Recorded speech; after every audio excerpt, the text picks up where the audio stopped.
Manifestazione davanti al pronto soccorso dell'Annunziata di Cosenza dei sindaci della provincia. Siamo preoccupati per ciò che accade in ospedale, pochi medici e tanti ricoveri. Dall'iniziativa di Cosenza un invito forte al governo dai primi cittadini: ci ascolti, basta con le promesse mai mantenute. Cittadini in piazza questo pomeriggio a Cosenza per il diritto alla salute, solidarietà ai medici e agli operatori sanitari dell'Annunziata. La decisione del CTS conferma l'arancione alla Calabria. Spirli è soddisfatto, ma i numeri del contagio destano preoccupazione. Da settembre il superboss di Cutro ha deciso di collaborare con lo Stato. Adesso i suoi segreti li svelerà al procuratore Gratteri. Cosenza sconfitto a Pisa per 3-0, la Regina invece vince in casa contro la Reggiana. Buonasera dalla redazione del TG10. Dunque questa mattina manifestazione davanti al pronto soccorso dell'Annunziata di Cosenza dei sindaci della provincia che dicono: siamo preoccupati per ciò che accade in ospedale, pochi medici e tanti ricoveri. Sentiamo. Il sindaco di Cosenza Mario Chiuto ha chiamato alla mobilitazione davanti al pronto soccorso dell'ospedale tutti i sindaci dei comuni della provincia, vista la drammatica situazione in cui versa il nosocomio dell'Annunziata, chiesti immediati interventi. Noi chiediamo di attivarsi immediatamente, innanzitutto per assumere il personale, poi di aumentare i posti letto di terapia intensiva come era previsto. Non sono stati aumentati i posti letto di terapia intensiva e non sono stati aumentati i posti letto Covid perché sono semplicemente stati sostituiti da altri posti letto di altre patologie. Poi chiediamo di aprire immediatamente l'ospedale militare dove c'erano 40 posti letto più 4 di terapia intensiva e quindi fare questa relazione dove si dichiara l'urgenza di questa apertura e anche la necessità di supportare un ospedale che adesso è in emergenza. Poi chiediamo di accelerare le vaccinazioni nella provincia di Cosenza, considerata la situazione drammatica che c'è da un punto di vista delle strutture sanitarie. Cosenza è una provincia molto grande, una delle più grandi d'Italia, e altre province come Catanzaro giustamente hanno 2 ospedali per esempio. Noi qui ne abbiamo uno che doveva avere 709 posti e ne ha 450, di cui 150 adesso sono stati utilizzati per il Covid, con un personale che è addirittura insufficiente. Poi chiediamo di accelerare anche le procedure per la realizzazione del nuovo ospedale della Sibaritide e anche dell'ospedale di Cosenza. I sindaci non hanno una competenza in materia sanitaria, in materia di organizzazione della sanità, però abbiamo dato tutto il supporto per le USCA, per individuare i locali, per supportarli, per dare loro le attrezzature, addirittura abbiamo fornito il supporto per organizzare anche le vaccinazioni con i centri vaccinali, abbiamo dato anche lì i locali per i centri vaccinali.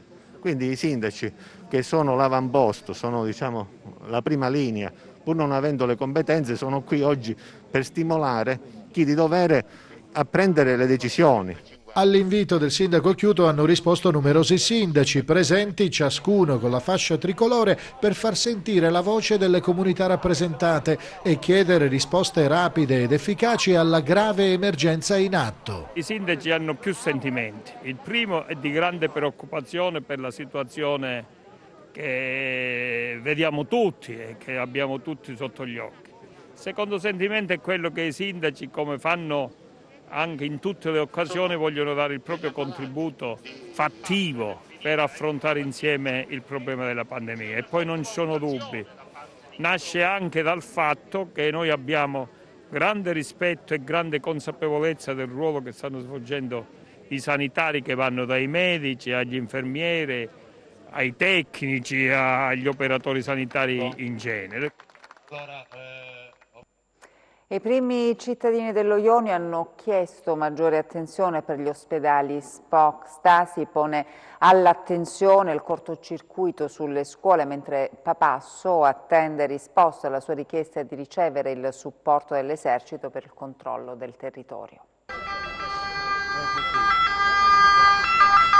Le ambulanze con le tute bianche entrano ed escono dall'ospedale dell'Annunziata, mentre va in scena la manifestazione dei sindaci. In fila davanti al pronto soccorso se ne alternano sempre 3 o 4 e la fotografia dello stato di salute della sanità in provincia di Cosenza, con 254 ricoveri nelle strutture del capoluogo e del territorio e una quarantina di pazienti costretti al ricovero in strutture di altre province, perché dopo un anno di pandemia gli annunci sono stati superiori ai posti letto creati. Soffre l'area urbana e soffre la provincia. Sullo Ionio i focolai hanno causato sofferenza e decessi. Una lotta a mani nude, dice il sindaco di Corigliano Rossano Flavio Stasi, la città unica epicentro di cluster Covid, che vuole ripartire da un potenziamento delle strutture adeguatamente dotate di personale. Il primo cittadino chiede anche che ci sia unità di intenti sul tema delicato delle scuole. Purtroppo si sta verificando un cortocircuito istituzionale, nessun sindaco ama chiudere le scuole, però è chiaro che i sindaci molto spesso si avvalgono della preziosa consulenza del Dipartimento Prevenzione, che è poi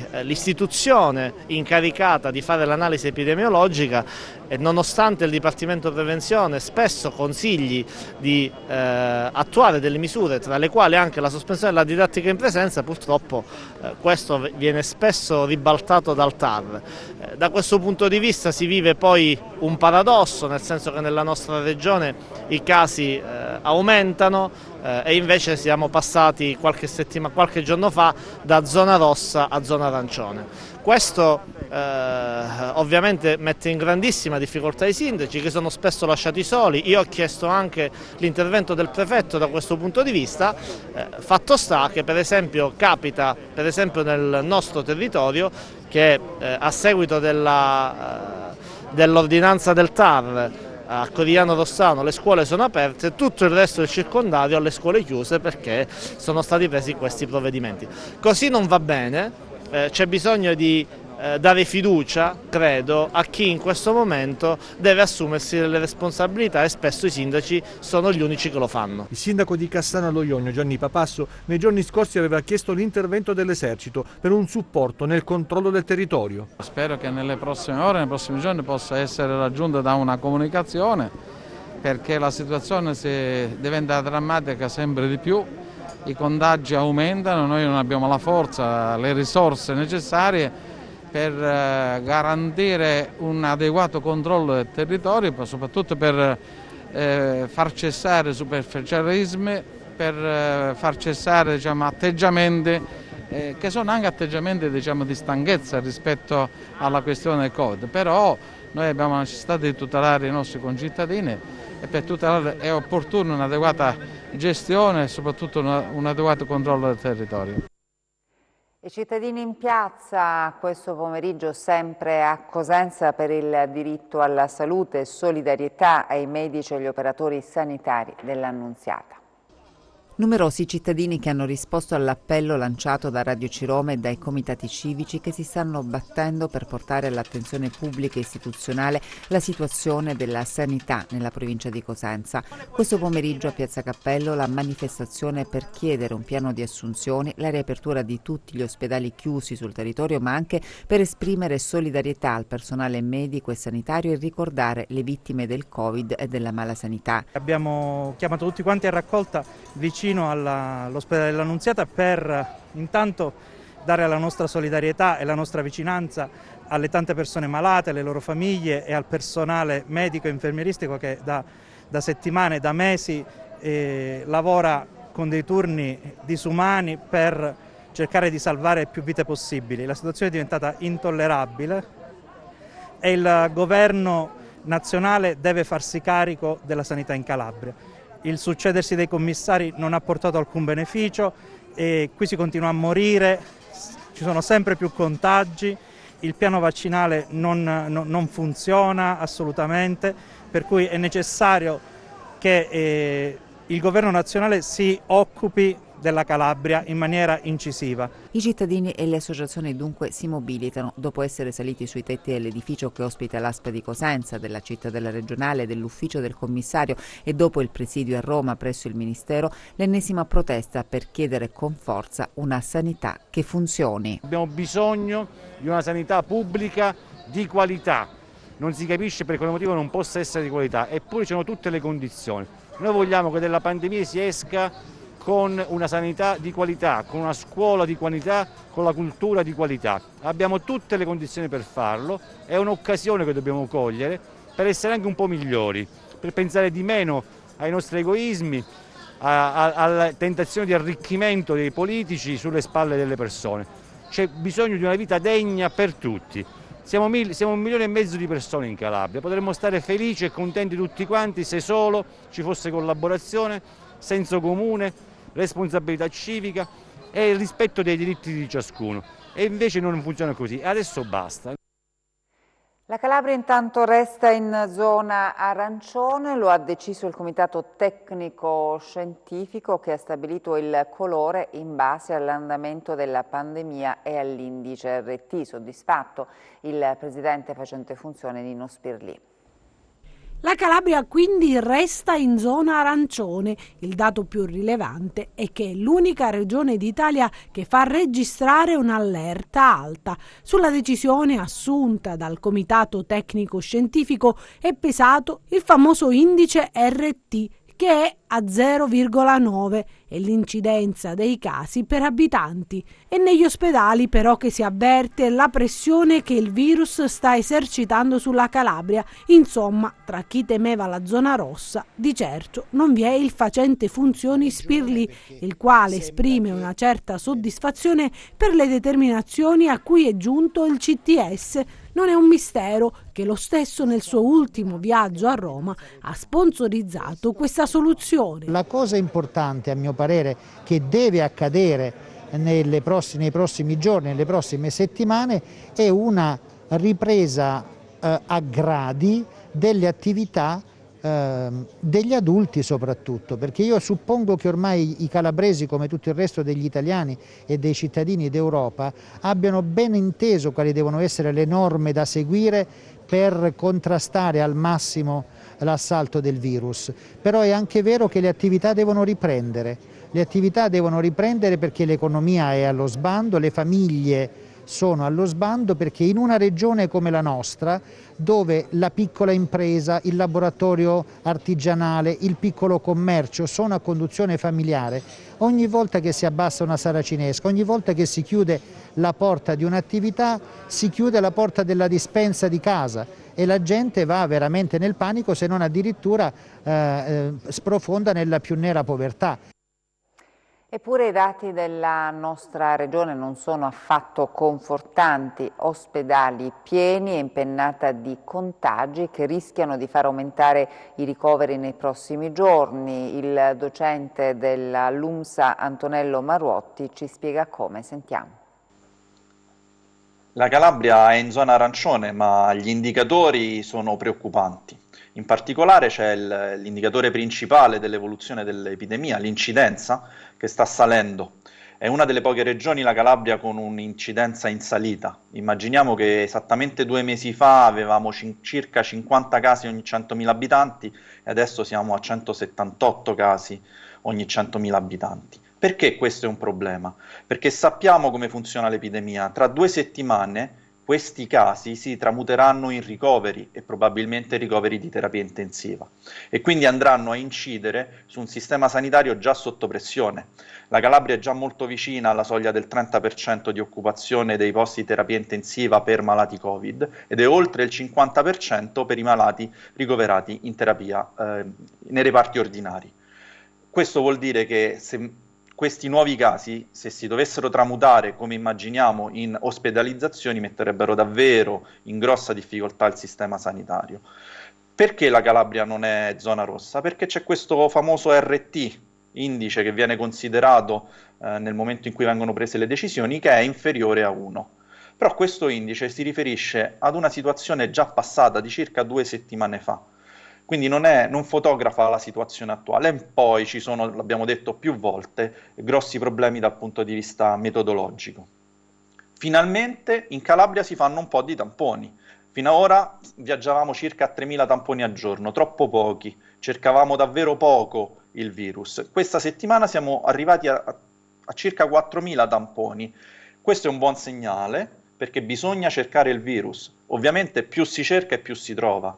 Cercandolo così poco finora ed avendolo comunque trovato così tanto, ci dobbiamo aspettare che continuandolo a cercare in modo molto più massiccio di quello che facciamo ora, l'incidenza continuerà a salire. Ricordiamo che nel momento in cui l'incidenza dovesse salire oltre ai 250 casi per 100.000 abitanti, la zona rossa è assicurata. Quindi è il momento a livello nazionale di considerare di nuovo la zona gialla e parlare di ripartenza. Purtroppo in Calabria questo non è ancora il momento perché gli indicatori non ci consentono di essere tranquilli. Le prossime 2 settimane saranno assolutamente decisive, perché c'è da pianificare anche la stagione estiva, ma per poterlo fare in sicurezza dobbiamo sicuramente avere indicatori molto migliori di quelli attuali. Intanto i contagi sono in aumento e anche oggi si registrano altre vittime. Sentiamo. Sono 472 i contagi registrati in Calabria nelle ultime 24 ore su 3.410 tamponi effettuati. La provincia di Cosenza continua ad essere la più colpita con 184 nuovi positivi. Per quanto riguarda le altre province, i casi confermati oggi sono Catanzaro 96, Crotone 51, Vibo Valentia 15, Reggio Calabria 126. Diminuiscono i pazienti nei reparti, oggi sono 453, mentre aumentano a 50 i ricoverati in terapia intensiva. Oggi si registrano altri 6 decessi che portano a 926 il totale delle vittime dall'inizio della pandemia. Intanto bar e ristoranti riapriranno a breve, serve però che la Calabria torni al più presto in zona gialla. Dal 26 aprile ok alle riaperture di bar e ristoranti a pranzo e cena, ma solo all'aperto e nelle zone gialle in Calabria. Le attività sono già pronte a riaccogliere i clienti ai tavoli, anche se resta da capire quando. Quando toccherà a noi apriremo sempre per come ci consiglia l'Istituto Superiore di Sanità, cioè con le linee guida che ci daranno, perché a noi ogni volta ci danno delle linee guida, mascherine, sanificazioni, gel, distanziamenti e via dicendo, poi prontamente ci richiudono dopo che ci fanno fare tutte queste cose. Ora ancora le linee guida sommariamente, grossolanamente non le conosciamo, quindi aspettiamo quando decideranno loro e che cosa ci diranno di aggiungere a quello che già abbiamo fatto precedentemente. E poi niente, aspettiamo e vediamo. Noi abbiamo gli spazi all'aperto, il comune diciamo che da questo punto di vista ci è venuto incontro perché ci ha dato degli spazi gratuiti, bastava semplicemente fare la domanda, la richiesta, se c'erano gli spazi che non intralciavano il traffico e via dicendo, quindi ci hanno dato questa opportunità che è buona perché perdendo posti all'interno ci hanno fatto fare dei posti fuori. Anche con il tempo vediamo come si evolverà la situazione e il fatto anche di queste aperture serali che si parla che molto probabilmente faranno anche delle aperture serali, oltre a quelle del pranzo, e ben venga. Aspettiamo con ansia la riapertura, soprattutto anche serale, in quanto ci consente ovviamente di avere una fascia oraria diversa in cui svolgere il nostro lavoro. Cercheremo ovviamente di rispettare sempre le misure, le norme igienico-sanitarie previste per il Covid e speriamo di poter organizzare una riapertura tutti insieme il prima possibile. I ristori sono serviti a poco o nulla e le perdite sono state davvero tante. Parliamo almeno minimo di un 80% di perdita, stiamo lavorando al minimo del minimo proprio storico, non esiste un minimo, forse non è manco valutabile. La cronaca, adesso torniamo ad occuparci della decisione del boss di Cutro di collaborare con la giustizia. Il super boss, il padrino, il dominus dalla lunga mano, uomo di potere nel panorama criminale calabrese e non solo, dovrà raccontarsi al procuratore Gratteri. Dovrà svelare i suoi segreti, dipanare la matassa dei suoi rapporti, le complicità, le connivenze sulle quali ha fatto leva per raggiungere il podio della criminalità. È la prima volta che un boss dell''ndrangheta del peso di Nicolino Grande Aracri si consegna allo Stato. Passa dall'altra parte, si pente, collabora e si racconta. Una bomba la sua decisione maturata già nel mese di settembre, ma la notizia, per ovvie ragioni, non è mai uscita in questi mesi. Il pentimento può rappresentare una svolta nel sistema criminale calabrese, svelare tanto della piovra che avvinghia la Calabria e ne impedisce lo sviluppo. Il padrino di Cutro sa molti degli equilibri di potere che garantiscono all''ndrangheta di essere la più potente e temuta organizzazione criminale d'Europa, con i suoi traffici e le sue alleanze. Grande Aracri dovrà raccontare a Gratteri i suoi rapporti con l'Emilia-Romagna, gli affari che ha intessuto e le complicità delle quali ha goduto. Il boss che ha deciso di oltrepassare il confine non è solo un sanguinario, ma un astuto, violento e scaltro imprenditore, un assetato del crimine, del potere, del danaro. Non vi è dubbio che il suo pentimento stia in queste ore facendo tremare i polsi di coloro i quali hanno stretto con lui rapporti di complicità. Una notizia di cronaca, ancora un 22enne è morto in un incidente stradale avvenuto nella zona sud di Catanzaro. La vittima, che era alla guida di un'auto e viaggiava da solo, per causa in corso di accertamento ha perso il controllo della vettura, che è finita contro il muretto di delimitazione di una aiuola spartitraffico. A seguito dell'impatto il conducente è deceduto sul colpo e il veicolo ha preso fuoco. Siamo adesso alla pagina sportiva, parliamo di calcio. Il Cosenza sconfitto a Pisa per 3-0, la Reggina invece vince in casa contro la Reggiana. Sentiamo. Ancora una sconfitta per il Cosenza. I rossoblù in trasferta a Pisa subiscono un pesante 3-0, terzo KO consecutivo per i rossoblù, che restano a 5 punti di distanza dall'Ascoli, quintultimo. Primo tempo all'Arena Garibaldi equilibrato, con il Pisa che ha spaventato Falcone con una diagonale insidioso finito di poco a lato, e il Cosenza che ha sfiorato il vantaggio con il colpo di testa di Sacco deviato da Gori sulla traversa. Sul finire del primo tempo, colpo di testa di Tiritiello fuori di pochissimo. Ad inizio ripresa alla svolta, con il Pisa che passa in vantaggio con il gol di Gocciar al quarto minuto del secondo tempo. Sull'1-0 il Cosenza si è spento e ha incassato altre 2 reti, al 27esimo su calcio di punizione di Mazzitelli e al 41esimo con Marin, al termine di una combinazione tra il centrocampista pisano e il compagno di squadra Siega. Dobbiamo guardare a 360 gradi una situazione che è diventata complicata, quindi non ci sono ragionamenti sull'allenatore in questo momento. Parleremo con i ragazzi, perché a me non piace lo spirito di rassegnazione, assolutamente, dobbiamo lottare fino alla fine, no? Questo non è il modo migliore, perché anche a Venezia sono stati segnali molto negativi e oggi purtroppo nel secondo tempo la squadra è come se avesse staccato la spina, e questo non va bene, non ce lo possiamo permettere. Sorride invece la Reggina, che in casa batte la Reggiana per 2-1 e guarda con fiducia al sogno playoff. In vantaggio gli Amaranto al quinto minuto con la rete di Montalto. Nel recupero del primo tempo il pareggio della Reggiana con il gol di Carbo, ma nel secondo tempo il gol della vittoria per la Reggina viene segnato da Rivas. Adesso la rubrica dedicata ai libri a cura di Rosalba Baldino.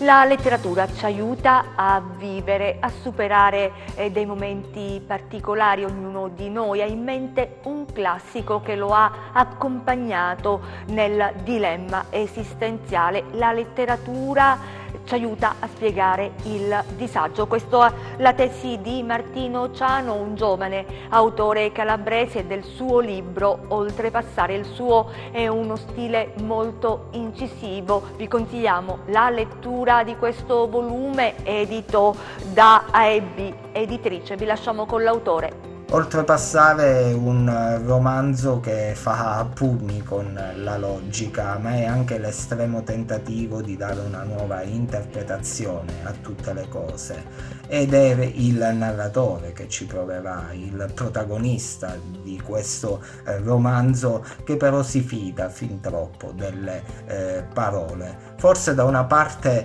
si vergogna di ciò che sta raccontando, ma dall'altra, come dicevo, si fida anche troppo delle parole e scava senza capire che molte volte le parole non aiutano a chiarire, ma forse rendono le cose ancora più torbide. Nonostante tutto si dà una collocazione. Questa collocazione è la Calabria, terra che ama, che odia, terra per l'appunto che l'ha deluso, e terra dove sta inseguendo un amore, questa ragazza che è scomparsa nel nulla, Emma, e che lui sta ricercando. E diciamo che forse Emma potrebbe anche essere semplicemente un fantasma, ma su di tutti, per l'appunto, c'è questa lettera E che appare dovunque, sui vetri, sui muri, nei sogni dei vari personaggi che popolano Oltrepassare, ed è quasi un segno mistico, come se questa E volesse portare nell'eternità tutte quelle cose che forse ci fanno paura, e le volesse ripulire e cristallizzarle sotto una nuova luce. Il meteo in chiusura. Ben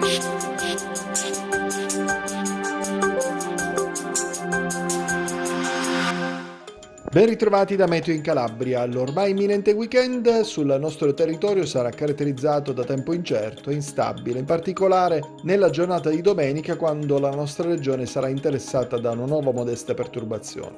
Il maltempo non risparmierà nessun'area, sebbene i fenomeni più intensi si verificheranno sui versanti tirrenici. Sono previste inoltre nuove deboli nevicate su Pollino e Sila Grande al di sopra dei 1400-1500 metri. Le temperature resteranno più o meno stazionarie, sempre in un contesto di clima tipicamente invernale. Domani cielo nuvoloso ovunque, con piogge sparse in particolare sui versanti tirrenici ed interni, deboli nevicate su Pollino e Sila al di sopra dei 1400-1500 metri, in calo nella nottata. Temperature stazionarie sempre al di sotto delle medie stagionali. Domani mari generalmente mossi, con venti che spireranno dai quadranti occidentali sul Mar Tirreno e dai quadranti meridionali sul Mar Ionio. Per essere sempre aggiornati sull'evoluzione delle condizioni meteo vi rimando, oltre al nostro sito www.meteoincalabria.com, anche alla nostra pagina Facebook Meteo in Calabria. Ed è davvero tutto, grazie per l'attenzione e buona serata.